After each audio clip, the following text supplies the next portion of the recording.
Welcome back to the Roaming Range Disc Golf channel. My name is Chuck and we're continuing our series of level 1 100-foot shots, basically starting at the basic level distance to master some shots in disc golf. And I'm just sharing some of the knowledge that I've gained playing with tons of players across the country the past couple years traveling around in our RV. Today we're covering the forehand roller.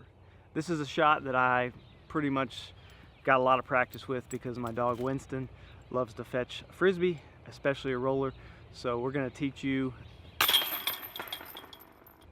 how to do a tomahawk grip, get you a roller going, and this will get you out of trouble if you have like a low ceiling that you can't get an air shot out, or you're just stuck in a jam and you got to like navigate some obstacles, roll it toward a landing zone or the basket. Let's get into it. So this shot's pretty unique. This is how I've come to understand it. This is the flight plate of a frisbee. The top of it is on this side, okay? Now, whichever side you roll the disc on, so the flight plate is on this side, therefore it's going to roll and finish to this side. If I were to flip it around, the flight plate is on this side, it's going to roll and finish to this side. I guess the weight of that flight plate pulls it around. So I'm going to teach you both. The thumber will be in another video.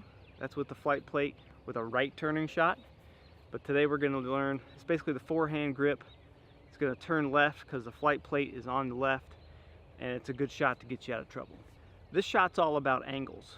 So when you go to throw it, you don't want to throw it with too much power. Again, we're teaching you 100 foot today, which means you need to get it down to the ground on a good vertical angle, let the disc do the work, and it'll curl at the end. You're going to have to work with it to figure out your aiming point. It's obviously going to be a little to the right of the target because it's going to curl at the end. And you can put it down on whatever angle you want. 12 o'clock is where you're going to get the most distance. You start to lay it down a little bit less, like say 11 o'clock, 10 o'clock, then it's going to curl out quickly. And that might be helpful if you're just trying to get it to go 50 feet and get back in the middle of the fairway. But if you want a touch shot that has some accuracy at the end, like you'd like to really finish out the hole and get out of trouble and curl around the basket for a little 10-15 foot putt, this is the video to help you practice that.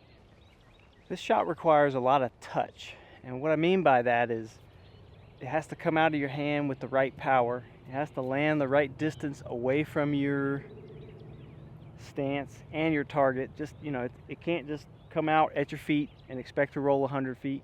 You can't throw it 75 feet and expect it to roll 25. You're gonna have to get out and practice this one. And it has to also land on the correct angle, right? 11 o'clock, 12 o'clock, 1 o'clock. If it's slightly off, it is not gonna roll forward. It will roll left and curl out with the 11 o'clock landing. With the 1 o'clock landing, it'll go right. So you really have to be careful because it can put you in trouble if you haven't gone and practiced this shot. So one more thing to keep in mind is your terrain. If you got tall grass, wet grass, it's not going to work. You also have to be aware of rocks, roots, any little hit on this roller and it's going to knock it off course. So be careful when you choose this shot. Look at the terrain, make sure that it's a good shot for the right situation. All right, disc selection for this shot, I like something with a blunt nose.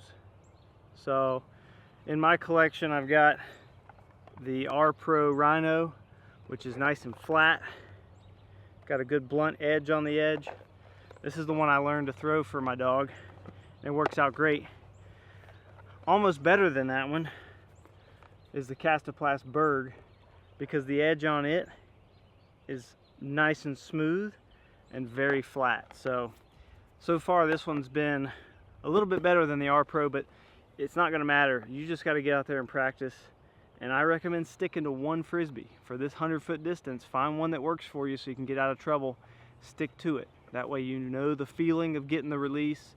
You know how far to throw it, how it's gonna react. It's only gonna get better with practice. Keep at it. Thanks for joining us. We'll do the thumber next.